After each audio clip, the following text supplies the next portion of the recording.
বুখারী শরীফ এবং মুসলিম শরীফের দোয়া।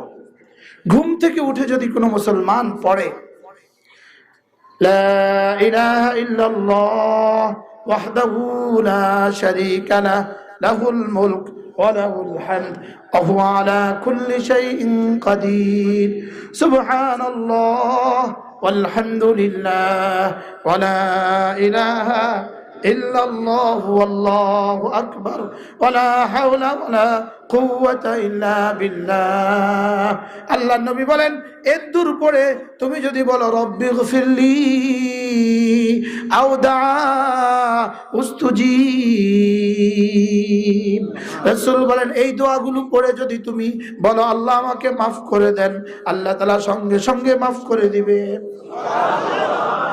আও দা, অথবা যে কোনো দোয়া তুমি করো না কেন, উস্তুজিব, এই দোয়াটা